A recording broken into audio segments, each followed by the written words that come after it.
Welcome to the chemistry class, and today I will continue your environmental chemistry chapter. Last day I discussed global warming, and today we will start from acid rain.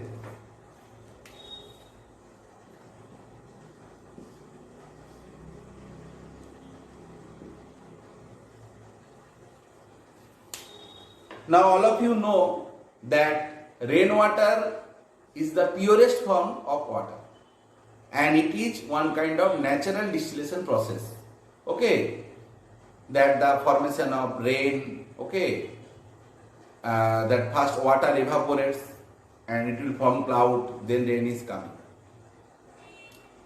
Because of air pollution, the rainwater is polluted, and the term acid rain literally means the presence of excess amount of acids in the rain waters, and was first used by Robert Agnes in the year 1872.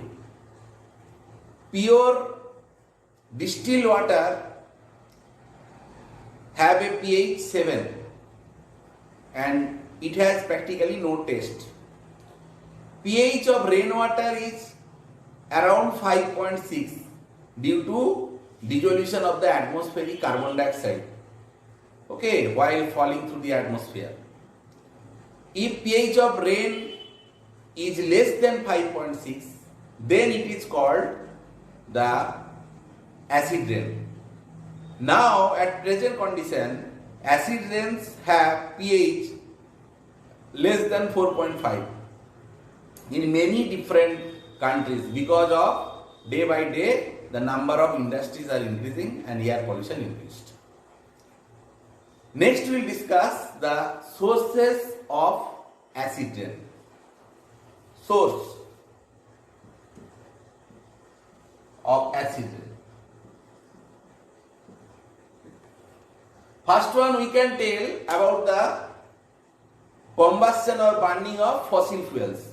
That will generate large amount of sulfur dioxide and nitrogen oxide, carbon dioxide, nitric oxide, nitrogen dioxide, nitrogen pentoxides, this type of gases, okay, as fossil fuel contains nitrogen, sulfur and carbon. And these acidic oxides, all non-metal oxides we know they are acidic. So these acidic oxides mixed with rainwater and they will form acid rain, okay. Suppose carbon dioxide, when it is reacting with water, okay, then there will be formation of H2CO3, and the name of this acid is called carbon dioxide. But carbon dioxide is not the major constituent of acid rain because it is not soluble in water as the oxides of sulfur and nitrogen. Now sulfur, when you are burning in presence of oxygen, okay, then it is producing sulfur dioxide gas. And nitrogen, when combining with oxygen, then it is forming nitric oxide. This may be due to lightning or combustion of fossil fuel. And this nitric oxide will react with ozone, okay, forming NO2 gas plus O2 gas. So in this way, NO2 gas is produced. Now this NO2 gas again may react with oxygen forming NO3 gas. So NO2 gas is reacting with this oxygen. So here we can write twice NO2, then it will form NO3 plus there will be formation of O3.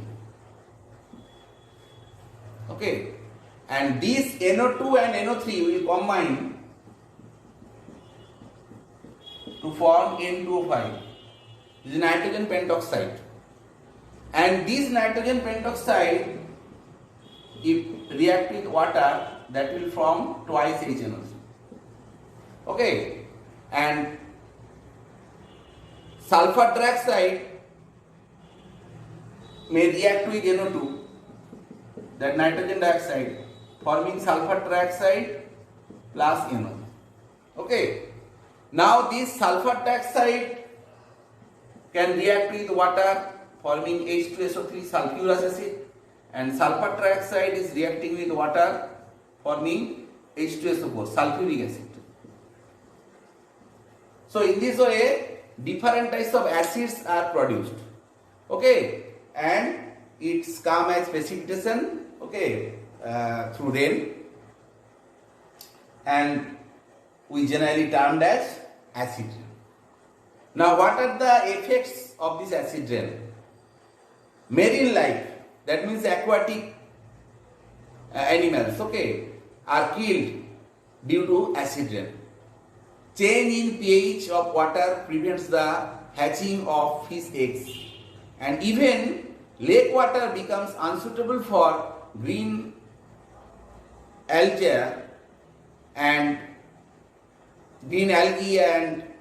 different bacterial or phytoplanktons to survive. And decrease in the pH leads to decrease in cell purification of water, and there will be accumulation of different types of organic matter and water bodies. In this way, water will be polluted. Acid rains dissolves heavy metals, okay, from soils, rocks and sediments, and there will be water pollution. Acid rain also corrodes the different types of metal water pipe. Okay, when metal will contact with acid, definitely they will react and forming their corresponding salts. And when these acid rains comes on the soil become acidic and damage the crops. The agriculture product decreased. Acidity also affects the germination of the seed. It also seriously affects the growth of forest. Next, we can tell about the marble statues or buildings, and famous architecture like Taj Mahal also corroded because of this acid rain. Actually, Taj Mahal is made of calcium carbonate. This calcium carbonate, okay, will react with this acid present, nitric acid, then it will form carbon dioxide gas and calcium nitrate. When it reacts with sulfur dioxide, calcium carbonate will react with the H2SO4 sulfuric acid, forming calcium sulfate plus water plus carbon dioxide. Agra, where the Taj Mahal is situated, contain high concentration of sulfur dioxide gas, NO2 gas, okay, because of industrial area. And these results, the acid rain, and reacts with this marble of the Taj Mahal and becoming discolored and luster is fading. And the attack of acid rain on marble architectures or marble stones is called stone leprosy, or we can tell marble cancer. Okay. And acid rain can cause the respiratory problems in case of humans like asthma, okay, lungs problem, different types of problems are there. Now, how to control this acid rain? Okay, so the best way to control the acid rain is to control the emission of this type of SOx and NOx gases coming from the industries and and going to the atmospheres. We can use different types of base solution like lime water, calcium hydroxide. We can use sodium hydroxide, magnesium hydroxide solutions to absorb these poisonous acidic gases. Another that use of non-conventional energy. We can use solar energy, we can use wind energy, okay, to decrease this or to prevent this acid rain. Okay, hope you can understand. Next we will discuss one very interesting thing in environmental chemistry, that is called smog.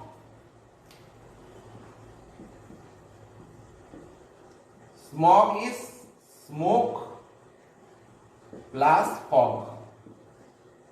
Okay. Smog is a combination of smoke and fog in suspended droplet form. Generally, there are two types of smog. One is called chemical smog. Okay. So, chemical smog,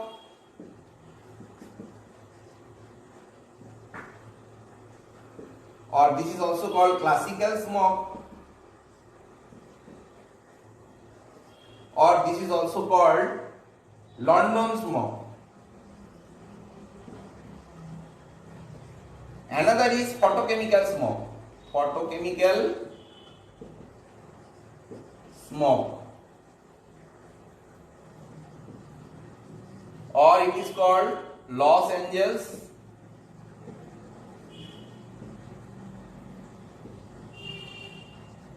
photochemical smog or Los Angeles smog. Chemical smog is a combination of coal smoke and fog, and the fog part contains mainly a mixture of sulfur dioxide, sulfur trioxides and humidity, and this is known as London smog because it was first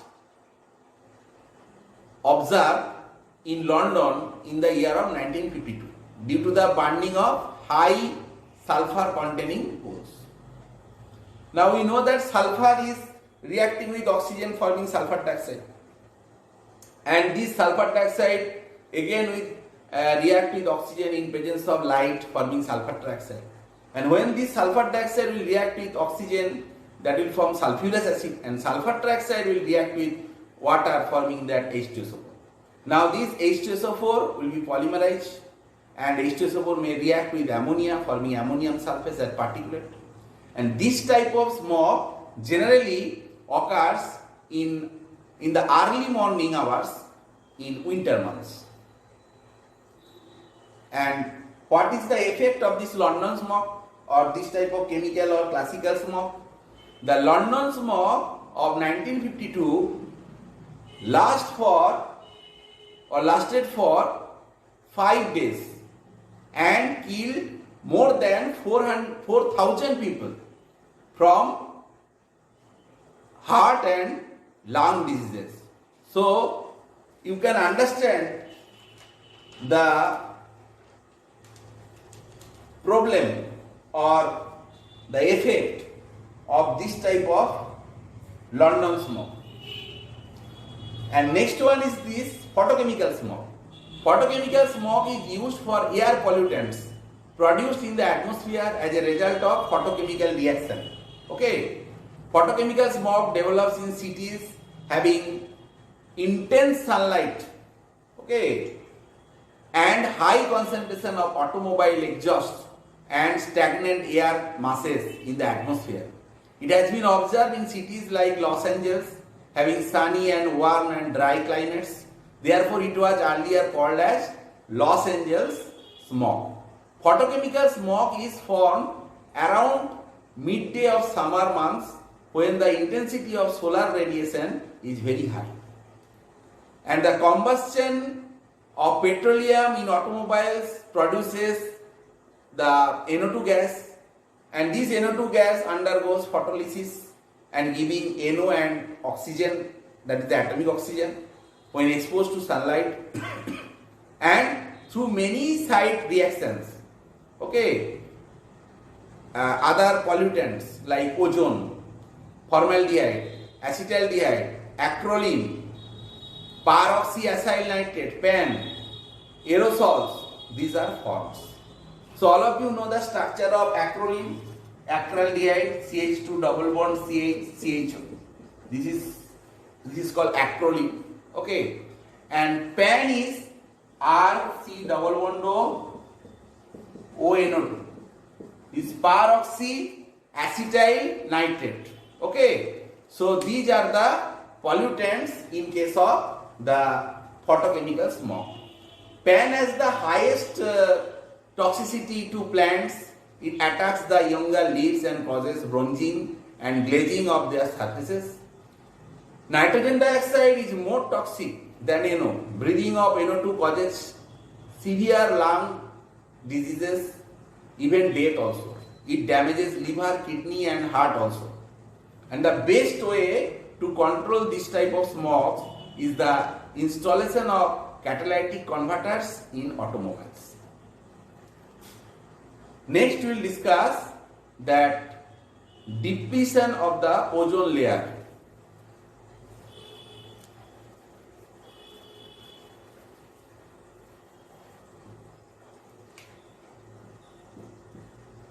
ozone layer depletion.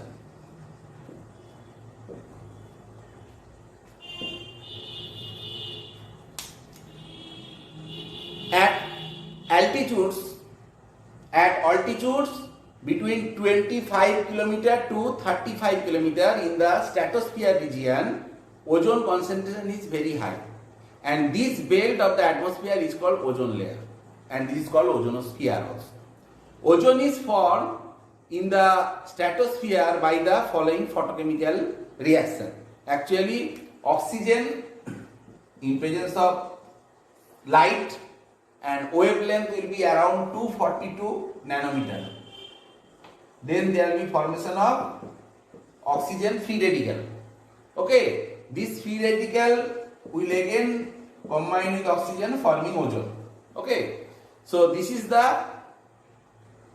how the ozone is formed, and the oxides of nitrogen catalyze the decomposition of this ozone.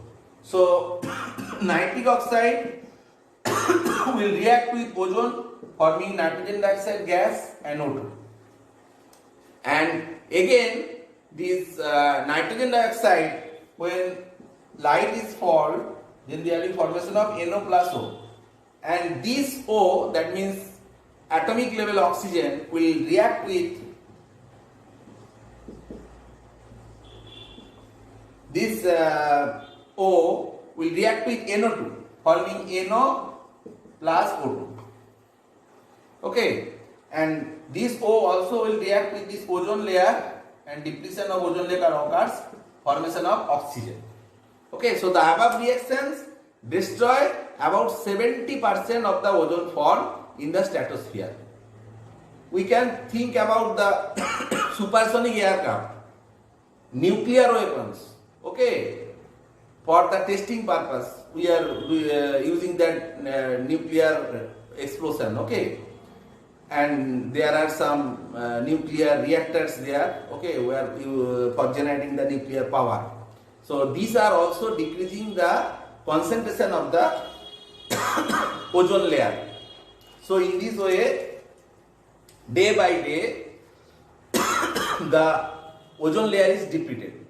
Another very important compound is there that we are using in different types of refrigerators, that is chlorofluorocarbons like CClF3, CCl2F2, CCl3A. They are generally called freons, and they are also responsible for the destruction or depletion of the ozone layer. What is happening actually in case of CFCs that when light will fall on this type of compound, these are gases, when light will fall on particular wavelength, they will form CF3 dot, free radical will be generated. Now this chlorine dot is free radical is very dangerous, that will react with the ozone and forming ClO and O2. ClO dot and ClO dot and O2. And again this ClO dot will react with this atomic oxygen, forming that Cl dot and O2. So in this way, in the cyclic way, it will destruct the ozone layer. So ClOx cycle may be 3 times more efficient than the NOx cycle. That means nitrogen oxide cycles in the destruction of the or depletion of the ozone layer. It was found in the early 80s that a large ozone hole has been created in the ozone layer over the Antarctica, and a similar hole was found later over the thickly populated northern hemisphere. So the use of these CFCs, chlorofluorocarbons, should be banned for every country.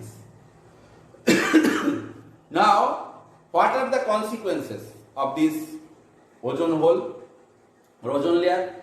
Actually, ozone is protecting the ultraviolet light coming to the earth. Okay, if ultraviolet ray comes to the earth, then there will be no human civilization. Okay. Consequences, we can tell that these UV radiations, okay, increase the risk of skin cancer. When UV light fall on our skin, definitely there will be skin cancer. And there will be eye irritation. When it will fall, UV radiation will fall into our eyes, okay, and there may be eye cataract, and also it can cause blindness, okay. And this UV radiation upsets the heat balance of the earth, and this UV radiation also badly affects the marine food chain and phytoplankton. So in this way we can easily understand the effect of ozone layer depletion in the ozonosphere region. So hope you can understand what I discussed today, and today after this, okay, next day we will discuss more. Thank you.